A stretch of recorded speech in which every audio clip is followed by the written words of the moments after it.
W. Saludamos al exministro de Relaciones Exteriores de Israel, columnista permanente del diario El País, académico, profesor, pero sobre todo hombre de paz. Don Shlomo Ben-Ami, bienvenido a W Radio. Buenos días. Buenos días. Profesor, yo quisiera que usted nos explicara algo que leímos de un mensaje suyo. Naturalmente usted ha condenado a los asesinos de Hamas. No tienen otra palabra para referirse a ellos, ni más faltaba el dolor que han causado. Pero usted a eso le agregó que así como sobran los asesinos de Hamas, sobran propagandistas como Netanyahu. ¿Nos podría ampliar ese comentario, por favor? Bueno, no es ningún secreto que por lo menos el 50% de la población, si no más, de la población israelí piensa que Netanyahu es más que un líder, es un propagandista que ha hecho un gran daño al país sobreponiendo sus intereses personales sobre los intereses del país. Su supervivencia política ha sido consideración suprema para él y este medio país, del cual yo soy uno entre tantos, piensa que este hombre tendría que dimitir prácticamente ya, porque su liderazgo en este momento y las decisiones que pueda tomar en esta guerra están contaminadas por sus intereses personales. Y no es... siempre se habla que en medio de la guerra no se cambian líderes. Eso no es verdad, eso ocurrió a través de la historia, sin ir más lejos. Churchill fue nombrado y cambió a Chamberlain en medio de un año después de que empezara la guerra. Así que eso es lo que ese medio Israel es el clamor, y yo creo que más aún, muchísimo más a raíz de esta guerra, ¿no? Israel tiene un conflicto muy serio, muy profundo con los palestinos. Yo quisiera ver algo de empatía. Yo sé que después se acumulan las imágenes de los bombardeos de Gaza y es la tragedia, estos ciclos de violencia que empiezas teniendo la razón y después de repente estás acusado por la naturaleza del campo de batalla. Es un campo de batalla dentro de la población civil. Y son guerras que siempre el que tiene más fuerza acaba siendo criticado por la opinión pública. Pero yo quería referirme, si me permite, a un tuit que publicó el presidente Petro hoy, ¿no? Que se refiere a un artículo mío en el que yo hablaba de Israel como apartheid. Yo le quiero explicar exactamente lo que yo dije, y es porque yo no estoy en Twitter, no estoy ni en Twitter ni en Facebook, me ahorro esas preocupaciones, pero mi hijo lo vio y me llamó la atención. Entonces, Petro pues habla ataca al sionismo y se refiere a un artículo mío en el que yo hablé del tema del apartheid en el caso israelí. Yo quiero explicar exactamente lo que yo he intentado de articular en ese artículo. Mi argumento ha sido que si Israel, como está haciendo en estos días, sigue en el camino en el que un ministro civil se ocupa de los territorios ocupados, o sea, no el Ministerio de Defensa, donde hay una ocupación que gestiona una ocupación militar.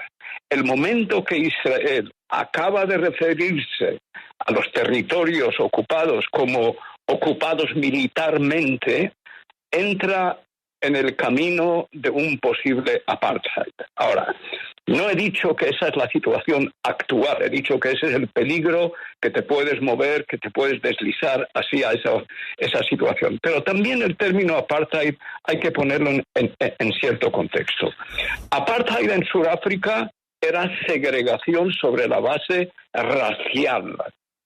Aquí, si hay fronteras y hay discriminación de los palestinos, que es criticable, y la ocupación siempre puede ser crítica y tiene que ser criticable, si hay separación y segregación, eso se hace por razones de seguridad, y eso es diferente, no por segregación racial. ¿Hay que aplaudirlo? No, de ninguna manera. Incluso eso es criticable. Pero hay que tener la conciencia del matiz. Lo decía Oscar Wilde. El matiz es lo que diferencia la barbarie de la civilización. Los bárbaros no tienen matices. Y por lo tanto hay que utilizar ese término con muchísimo cuidado, y creo que el presidente Petro me ha malinterpretado. Igual mi castellano ha sido demasiado pobre para explicarme bien. No estoy aplaudiendo las políticas de Israel en los territorios ocupados. No, de ninguna manera, es uno de sus mayores críticos. Pero también he sufrido las penas de procesos de paz que no culminan en una paz. Y por distintas razones yo nunca he culpado exclusivamente a los palestinos.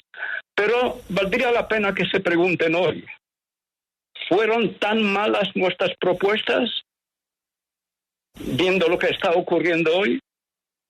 Cuando ya se ha enterrado por completo la idea de dos estados. La historia la ha barrido, la ha sacado de la agenda. Y ahora ya veremos qué ocurrirá después de esta guerra. Hemos hecho todo lo posible. Todo aquel que ha intentado la paz con Arafat y después con el señor Abbas, incluso Netanyahu, que supo de alguna manera eliminar eso de la memoria pública por sus razones políticas. En el 2014, en negociaciones a través de Obama, Netanyahu aceptó las fronteras del 1967 y Abbas rechazó. Lea por favor las memorias del negociador principal americano, Martin Indyk. Las cosas son algo más complejas. Yo cuando era embajador en España y me preguntaron ¿qué es lo que quiere usted conseguir? Yo siempre les decía, yo no quiero conseguir que los que critican a Israel acaben convencidos. Lo único que quiero es que entiendan que la cosa es algo más complicada de lo que piensan. Y tiene muchísimos más matices de lo que piensan. Yo creo que la política de ocupación israelí es criticable. Yo me incorporo a esa política. Yo creo que está corrompiendo moralmente y políticamente al Estado de Israel. Pero de repente cuando se hacen esos estigmas sin entender el contexto y ver los matices, pues uno se revela, porque no es así, no es tan simple. Eso es lo que quería decir en relación con este tuit. Pero si quiere usted seguir preguntándome sobre la situación actual, lo haría encantado. Es que, imagínese, doctor Ben-Ami, ha producido usted muchos titulares en esta aclaración. La primera es de pedir usted públicamente la renuncia inmediata del primer ministro Netanyahu. También, pues, confirmar algo que es muy duro, pero lo dice usted con su sabiduría. Se abrió la puerta del infierno para todos y esto ya no será igual nunca más. Nunca más. Y esas posibilidades pues se han desbaratado. Ya la historia y sobre todo el control al gobierno Netanyahu dará las explicaciones de la falla de inteligencia de lo que pasó. Este es el momento pues de las víctimas y este es el momento de buscar parar tanta sangre, pero llegará el momento de saber qué pasó. Pero hay algo que sí usted nos podría explicar, porque lo lógico era que Netanyahu tuviera alguna relación a través de intermediarios, de cancilleres con la Autoridad Nacional Palestina. Pero Netanyahu no quiso. Y eso, le pregunto a usted, ¿puede ser el origen de la fortaleza que estamos viendo hoy militar de Hamas? Sí, yo siempre he acusado a Netanyahu y de hecho no faltan citas del propio Netanyahu. Lo verá usted en mi último libro, está en castellano, no sé si se vende en Colombia. Citas donde él mismo dice que tenemos que fortalecer a Hamas a costa de la autoridad palestina. Lo ha dicho él con sus propias palabras. Y aparece en mi libro, traducido al castellano, lo podrá ver usted, con la referencia donde lo dijo él mismo. Y por lo tanto, a lo largo de los años, él desarrolló esa política de que hay que debilitar a la autoridad palestina en Cisjordania. ¿Y por qué? Porque ahí está su base política. Ahí entra otra vez el interés personal. Ahí está su base política, su parroquia política. Son los religiosos radicales, son los religiosos nacionalistas, son los colonos. Y pues eso le da a usted la explicación y por lo tanto este desastre como empezó esta guerra, ya veremos cómo termina. Seguro no habrá ningún fin feliz para ninguno de los dos bandos. Pues toda la culpa está claramente sobre los hombros de esta persona y por lo tanto yo creo que tiene que dimitir y ya, porque toda decisión que tome está contaminada por su intención de que esto acabe de tal forma que en la conciencia popular se borren los inicios de la guerra. Eso no va a ocurrir. ¿Sabe usted lo que pensó hacer Golda Meir? Lo habrá visto en la película, hay una película sobre Golda. Cuando empezó la guerra de Yom Kippur, en los primeros días, con los desastres que había en los primeros días, Golda Meir pensó nada menos que suicidarse. Y este hombre todavía no ha tenido el coraje de decir a la opinión pública que, bueno, reconocer, digamos, reconocer su responsabilidad, no siga como nada, ahora como seguimos la guerra y no sabemos cuál es el objetivo tampoco. Yo no creo que el objetivo de destruir, de erradicar a Hamas es un objetivo que se pueda conseguir. Creo que hay que empezar a buscar salida y a ver a dónde vamos por aquí. Que Hamas es un movimiento execrable, es un movimiento que incluso entre los países árabes y musulmanes se ve que todo lo que es la idea de un arreglo político no entra en sus cálculos. Es la victoria del Islam es más importante que la solución de dos estados. El Estado es secundario en la visión de los líderes de Hamas.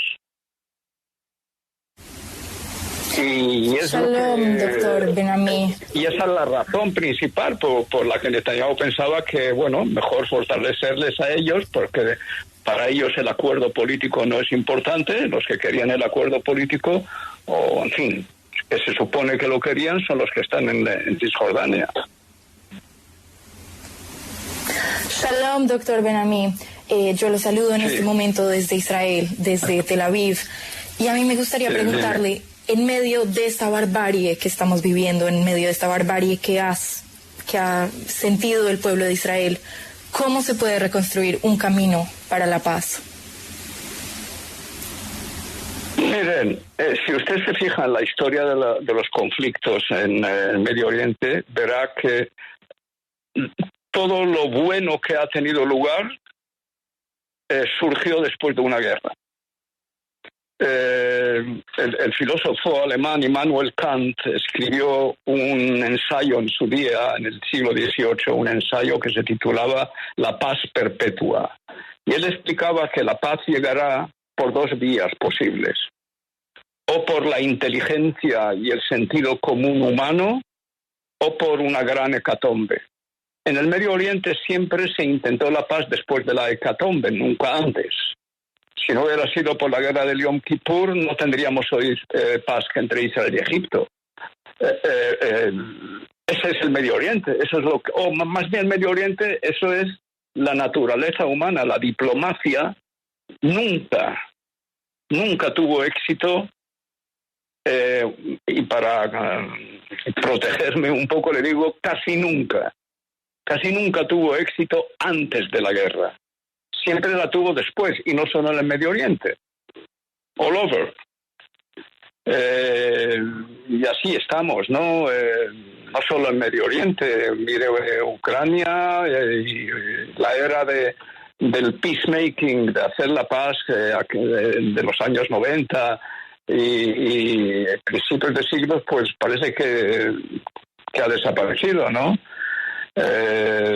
Y en el Medio Oriente más que en otros lugares. Claro, también ocurre que los palestinos han sufrido un revés estratégico realmente dramático, porque cuando nosotros habíamos negociado con los palestinos, cuando Rabin negoció, cuando Barak negoció, cuando Olmert negoció, estábamos haciéndolo bajo la premisa de que la paz con los palestinos es la introducción a una paz mucho más amplia con el mundo árabe.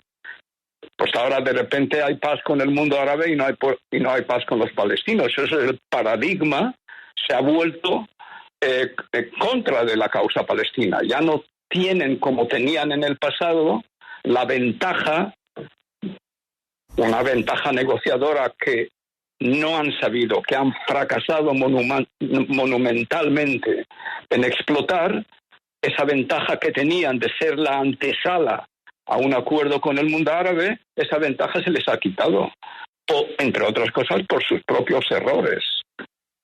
Y el mea culpa valdría la pena que lo hagan también ellos. La noción de que el débil no puede tener la culpa es una noción neocolonialista que no tiene sentido. Ahí está la historia de los judíos. Los judíos tenían dos soberanías que por sus propios errores destruyeron. El débil judío frente a los romanos tenía la culpa más que los romanos. Sí, señor Ben-Ami. Porque se enfrentaron a una superpotencia, porque hicieron una guerra interna con los fanáticos religiosos. Todo eso es el débil que tiene la culpa. Igual también los palestinos tienen gran parte de la culpa por la tragedia que les ha ocurrido. Y en medio de esa tragedia, señor Ben-Ami, se habla de una invasión terrestre de Gaza inminente. ¿En qué escenario nos encontraríamos si se produce finalmente esa invasión? ¿Y qué consecuencias tendría? Pues catastróficas. Son consecuencias catastróficas. Podría empujar también a Hezbollah en el norte a participar. Y lo que sabe usted que en el este del Mediterráneo hay ahora un portaaviones americano que ya ha advertido a Hezbollah y a Irán que no entren en esta contienda, pero si Israel invade con las consecuencias catastróficas que esto puede tener en términos de pérdidas humanas y de devastación, ¿no? Yo creo que valdría la pena ahorrarse esa posibilidad y empezar a pensar en algún fin negociado por terceras partes. Ahí está la figura de Erdogan, el turco, es muy importante, podría ser muy importante, tiene gran influencia sobre Hamas. De hecho, Hamas ha tenido parte de sus oficinas, sus líderes en Turquía. Hay que empezar a pensar en cerrar este ciclo de violencia, porque victoria gloriosa no habrá. Eso no existe en las guerras de hoy. Pregúntele a Putin qué piensa, si hay victorias gloriosas. Incluso pregúntele a Zelensky. No hay victorias gloriosas. Más aún en el tipo de campo de batalla que es la Franja de Gaza. No la ha habido incluso en las selvas colombianas. Las va a haber en el seno de la población civil, con 2,5 millones de palestinos densamente viviendo en Gaza y otros poblados de la Franja. Yo creo que sería muy peligroso intentar esa invasión. Señor Ben-Ami, algo que ha sorprendido en esta ofensiva son los cerca de 150 secuestrados. En el pasado ya se han intercambiado 1.000 prisioneros palestinos por un soldado israelí. ¿Esto cambia en algo la forma en que Israel conduce su operación militar?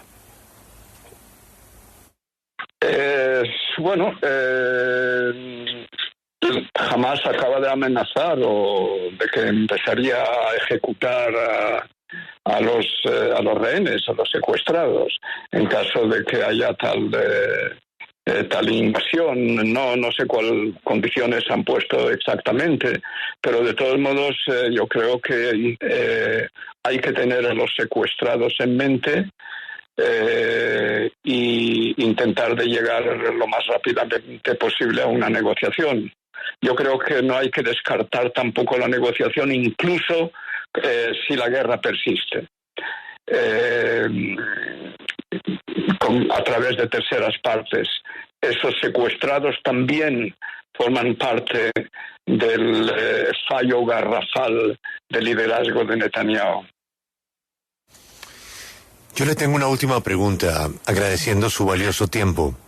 ¿Tenía el señor Netanyahu un camino distinto de la decisión militar que tomó? De la reacción. ¿A eso se refiere? ¿A la guerra? A la contraofensiva, a la respuesta. No creo que tenía muchas alternativas, francamente. ¿Qué podría ser? ¿Qué hace una nación, cualquier nación que tiene o cualquier gobierno que tiene responsabilidad sobre la seguridad de sus ciudadanos? ¿Qué haría? Tendría que reaccionar. Y esa es la diferencia entre la guerra desde el punto de vista del gobierno israelí y de Hamas. Hamas tenía un objetivo. El objetivo es sacar de las cárceles a sus prisioneros, de conseguir la hegemonía en el seno de la familia política o del nacionalismo palestino, de presentarse como los guardianes o los protectores de los lugares sagrados del Islam, etcétera, etcétera, ¿no?